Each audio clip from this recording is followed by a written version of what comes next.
Hello friends, मी भावना भूतल स्वागत करते तुमचं माझ्या चॅनलमध्ये, ज्याचं नाव आहे लव नॉवेल स्टुडिओ.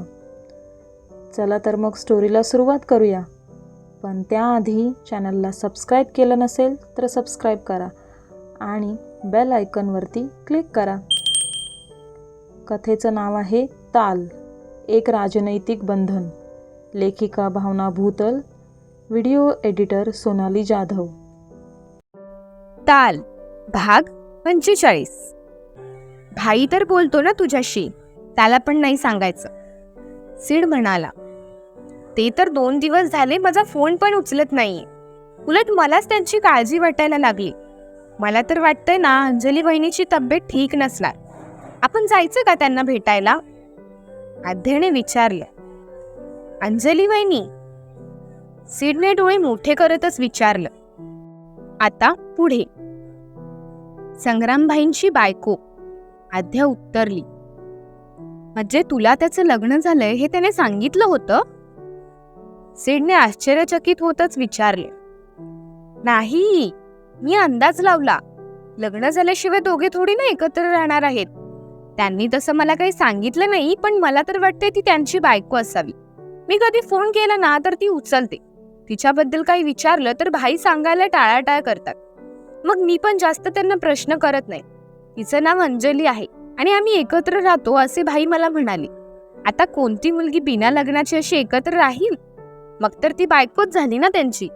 मी फोटो बघायला मागितला तर तो सुद्धा त्यांनी दाखवला नाही. खूपच भाव खात होते. बघायचे तर सरळ हैदराबादला निघून ये आणि बघ असं बोलले. आता मी कॉलेज वगैरे सोडून हैदराबादला कसं जाणार? त्यात त्यांनी आज माझा फोन सुद्धा नाही उचलला. काळजी वाटतेय त्यांची. आद्याने नेहमीप्रमाणे बडबड करायला सुरुवात केली. भाई हैदराबादला आहे तर, सीड म्हणाला. जायचं का आपण त्यांना भेटायला? आद्याने विचारलं. त्याच्याजवळ जायला मला नको वाटतं. मला नाही आवडत तो. तुला हवं तर तुझं तिकीट बुक करून देतो. तुझं तू जाऊन भेट भाईला, सीड म्हणाला. मला सोडून एवढ्या लांब जाऊ? आद्याने विचारलं. मग नको जाऊस, सीड उत्तरला. आद्याने छोटंसं तोंड करतच सीडकडे पाहिलं. आता घरी जायचं? सीडने नेहमीप्रमाणे तिचे गाल ओढतच तिला विचारलं. जावंसं तर नाही वाटत आहे, पण जावं लागेल, आद्या म्हणाली. सीडने तिला स्मित दिलं आणि तिच्यासोबत घरी यायला निघाला. आद्या ड्राईव्ह करणाऱ्या सीडकडे बघतच राहिली. आज त्याच्याकडे बघून तो खूप दमलाय असं तिला जाणवत होतं. डोळ्यांची उघडझाप करत होतो, झोप उडवण्याचा प्रयत्न करत होतो. कसली तरी तक्रार त्याला आहे जी त्याला स्वस्थ बसू देत नाही हे तिला त्याच्याकडे बघून जाणवत होतं. असं का बघतेस तू? सीडने विचारलं. ते कॉलेजमधून ट्रिप जाते, फक्त 30 डेजसाठी, आद्या म्हणाली. मग जा की बिंदास, सीड म्हणाला. खरंच? आद्याने खुश होतच विचारली. सीडने स्मित देतच हो म्हणून मान डोलवली. कधी चालली ट्रिप? सीडने प्रश्न केला. परवा. खरं तर ना खूप आधीच सांगितलेलं, बट माझं जायचं ठरलेलं नाही. पण ना सगळ्यांच मैत्रिणी जबरदस्ती करतायत. त्यांना असं वाटत होतं की तुम्ही नाही पाठवत आहात. तुमच्याकडे परमिशन घ्यायला यायचं बोलत होते. तसं मी त्यांना सांगितलं की माझे मिस्टर असे नाहीत, पण त्यांना खरंच वाटत नव्हतं. पण आता तुम्ही बोलले ना मला आपण दुसरीकडे राहायला जाणार, मग मला असं वाटतं की फर्ग्युसन मधली ही माझी लास्ट पिकनिक असेल. मग माझं कॉलेज पण बदलेल ना, फ्रेंड्स पण बदलतील. ह्या फ्रेंड्स सोबत ही माझी लास्ट पिकनिक असणार आहे. आद्याने नेहमीप्रमाणे बडबड करायला सुरुवात केली. किती पैसे भरायचे? सीडने विचारलं. फक्त 8,000 रुपये, आद्या म्हणाली. उद्या आठवणीने घेऊन जा माझ्याकडून, सीड म्हणाला. आज कामावर खूप काम केलं का तुम्ही? आद्याने विचारलं. आता असं का विचारतेस? सीडने हसतच विचारले. खूप दमल्यासारखे वाटताय तुम्ही, आद्या म्हणाली. आज कामावर कमी आणि कामाबाहेर जास्त होतो मी. म्हणत सीडने जे काही दिवसभर घडलं ते अगदी पद्धतशीर पद्धतीने आद्याला सांगितलं. सीड ध्रुवीला भेटायला गेलेले म्हणून आद्याचा चेहरा छोटा झालेला. आय नो तुला नाही आवडणार मी तिला मदत केलेली, बट एक मुलगी म्हणून मला तिची काळजी वाटणं साहजिकच आहे ना. तिच्या जागी कोणीही असतं तरी मी तेच केलं असतं. सिड म्हणाला. आद्या शांत बसून राहिली. तिला ना राग व्यक्त करता येत होता ना तिच्या मनातल्या भावना. अशी शांत नको ना बसूस, तुला मला काही बोलायचं असेल तर तू बोलू शकतेस, सिड म्हणाला. ती मुलगी आहे म्हणून तिची काळजी वाटणं साहजिकच आहे ना. असं तुम्ही बोलल्यावर मी काय बोलू? होऊन गेलेल्या गोष्टीवर चर्चा कधीच करू नये, त्याने वर्तमान खराब होतं. मला भविष्याचा विचार करून वर्तमान जगायला आवडतं. समोरचं जे सांगेल त्यावर मी फक्त विश्वास ठेवण्याचं काम करू शकते. अविश्वासाने नाती तुटतात. माझ्याजवळ ठराविक नाती सोडली तर नातीच नाहीत ना. मग मी अविश्वास दाखवून पण काय करू? तुम्ही जी गोष्ट बोलाल ती ऍक्सेप्ट करणं आणि त्यावर विश्वास ठेवून चालणं या व्यतिरिक्त मी काही करू शकते का? आद्याने सिडला विचारलं. तिच्या चेहऱ्यावरील जबरदस्तीचं हसू सिड बघत होता, पण तो शांत बसून राहिला. त्याचं ते शांत बसणं आद्याला मात्र अस्वस्थ करू लागलं होतं. सम्राटचा फोन सिडला आला. गाडी ड्राईव्ह करता करता त्याने फोन उचलला. बोल, सिडने फोन कानाला लावतच त्याला विचारलं. आपल्या नेहमीच्या ठिकाणी भेट, सम्राट म्हणाला. आय एम टायर्ड यार, I don't want to come anywhere, Sid म्हणाला. आहेस कुठे तू? सम्राटने विचारलं.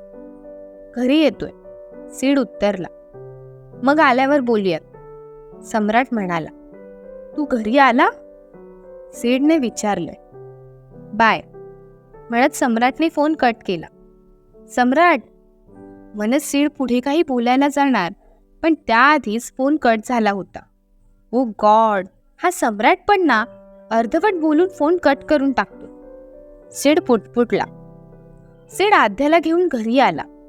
हॉलमध्ये बसून सम्राट सिडची वाट बघत होता. तू एक दिवस तिच्यासोबत राहिला असता तर नसतं चाललं का? सिडने प्रश्न केला. सम्राटने सिडच्या मागे उभ्या असलेल्या आद्याकडे पाहिलं. तिच्याकडे काय बघतोयस तू? माझ्या प्रश्नाचं उत्तर दे, सिड म्हणाला. आद्याला तिथे थांबणं योग्य वाटलं नाही. ती तिथून निघून सरळ खोलीत आली. आता बोलशील काय झालं ते? सिडने विचारलं. आबा आणि अण्णांची जबर भांडणं होणार आहेत असं वाटतंय. आबांनी अण्णांना इतका सपोर्ट केला, पण अण्णांनी त्यांचं पक्ष बाजूला केलं आणि इतर पक्षांना एक एक करून स्वतःचं युनियन केले आणि त्या जोरावर ते मुख्यमंत्री बनणार. म्हणजे निवडणूक जिंकून आबांचा काहीच फायदा नाही झालाय. आबा खूप भडकले. मला त्यांनीच इथे बोलवून घेतले, सम्राट म्हणाला. तुला हे सगळं आबांनी सांगितलं? सिडने विचारलं. सम्राट रागातच टीव्ही जवळ गेला आणि त्याने तो चालू केला. रिमोटच्या मदतीने न्यूज चॅनेल्स लावले. म्हणून बोलतोय बातम्या बघत जा. आपल्या घरात जे काही चाललंय ते सगळं इथे दिसेल, सम्राट म्हणाला. ब्रेकिंग न्यूज, अण्णासाहेब आणि आबासाहेबांमध्ये दरार. सिडने डोळे मोठे करतच सम्राटकडे पाहिलं. न्यूज रिपोर्टर प्रमुख बातमी देऊन सांगू लागले. उपमुख्यमंत्री पदासाठी अण्णासाहेब आबासाहेबांना नेमतील अशी शाश्वती असताना मुख्यमंत्रीपद हाती पडताच अण्णासाहेबांनी पलटवार केला. आत्ताच्या घडीला सगळ्यात महत्वाची बातमी आपल्यासमोर ही येतेय की उद्या सकाळी 11 वाजता शपथविधी घेतली जाईल. राज्याचे 22वे मुख्यमंत्री म्हणून अण्णासाहेब पेशवेंची निवड करण्यात आली आहे. उपमुख्यमंत्री पदासाठी कोणाची निवड झालीये हे मात्र अजून रहस्य आहे. आपण इथे पाहू शकता अण्णासाहेब MLA सहित हॉटेल ट्रायडेंट मध्ये जात आहेत. न्यूज रिपोर्टर जे काही सांगते ते सगळं काही सिडच्या समजण्या पलीकडे होते. काय आहे हे आणि आबा कुठे आहेत? सिडने प्रश्न केला. मला घरी यायला बोलले म्हणजे ते पण घरीच येणार असतील. आज घरचं वातावरण लय बेकार असणार यार. मी माझे कपडे घेऊन आमच्या घरी जायला निघालोय. तसं पण ध्रुवी तिथे एकटी आहे. आभा पण तिथेच येतील असं वाटतंय, सम्राट उत्तरला. अण्णा असे का वागले पण? सिडने प्रश्न केला. त्यांचं त्यांनाच माहिती. मी आबा घरी येण्याआधी इथून निघून जातो, बँड खांद्यावर अडकवतच सम्राट म्हणाला. हे सगळं कधी थांबणार? सिडने विचारलं. अण्णांची इच्छाच नाही हे सगळं थांबवायची, मग काय करणार? सम्राट म्हणाला. आबांची तरी कुठे आहे? राजकारण ते सुद्धा खेळतायत ना. घरच्यांना त्रास होतोय याचा विचार कोणीच नाही करत. जातोयस तर सांभाळून जा, सिड म्हणाला. बरं ऐक, फ्रायडेला फ्री आहेस का? सम्राटने विचारले. आद्या ट्रिपला चाललीये, सो फ्रीच असेल. सीड म्हणाला. मला तुला कोणाला तरी भेटवायचंय.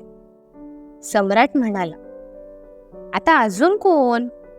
सीडने विचारलं. माय लाईफलाईन. उजवा डोळा मिटवतच सम्राट म्हणाला. सिरियसली?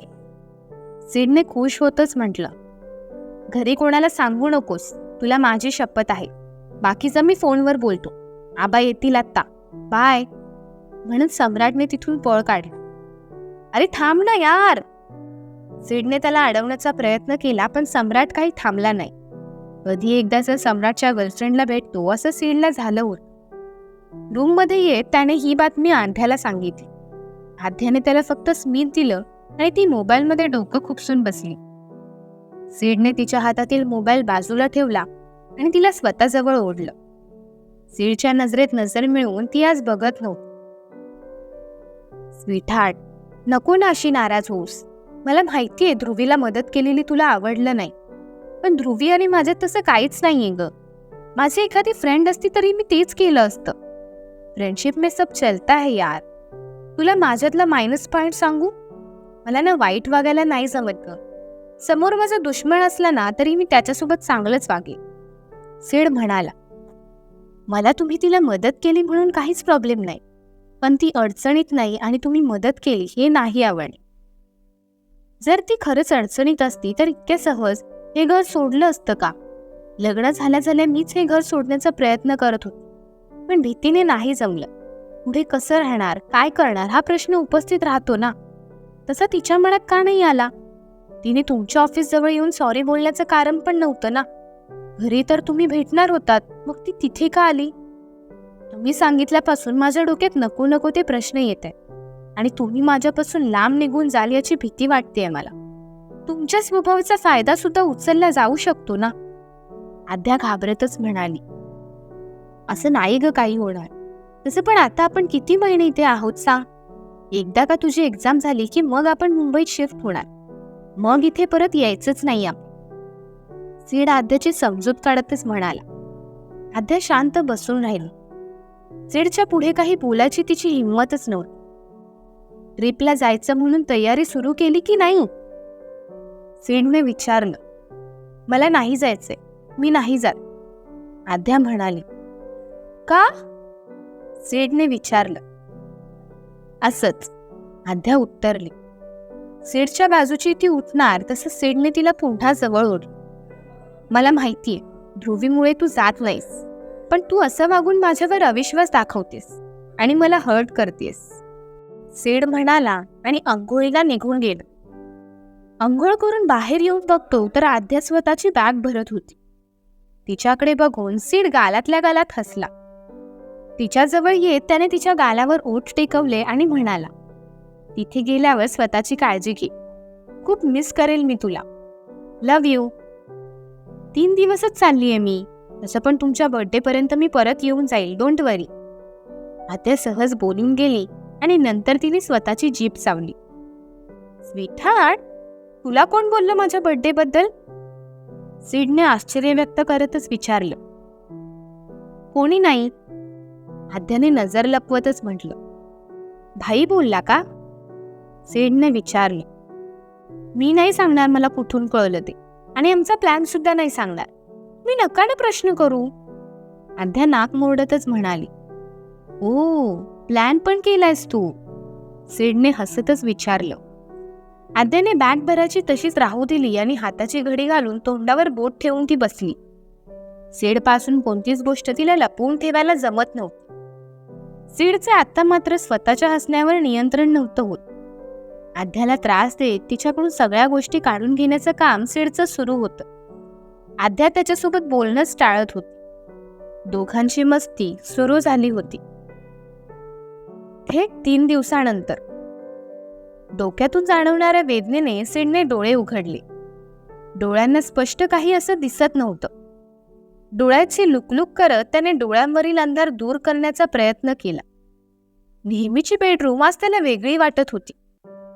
आजूबाजूच्या जागेचा अंदाज घेत त्याने कूस बदलली. तर बाजूला झोपलेल्या ध्रुवीचा चेहरा त्याच्या अगदी ओठांजवळ आला. तसं ताड करून बेडवर तो उठून बसला. अंगावर घेतलेली चादर छातीवर घसरून खाली पडली.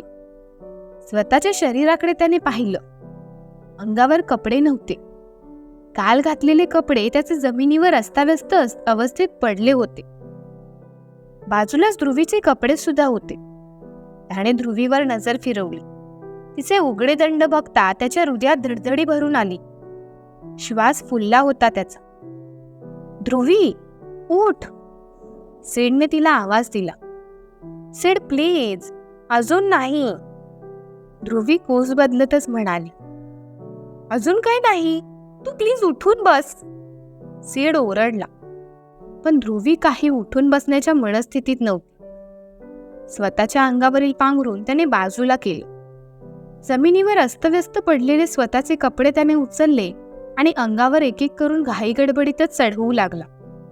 समोरच असलेल्या आरशावर त्याने पाहिलं. त्याच्या गळ्याभोवती आणि छातीवर ध्रुवीच्या ओठांवर असलेले लिपस्टिक ठसे उमटले होते. त्यावर बोट फिरवताच थोडीशी जळजळ त्याला जाणवू लागली. काल रात्री आपण कुठे होतो हे आठवण्याचा तो प्रयत्न करू लागला. काय झालं असेल नेमकं? कळेलच पुढील भागात. धन्यवाद.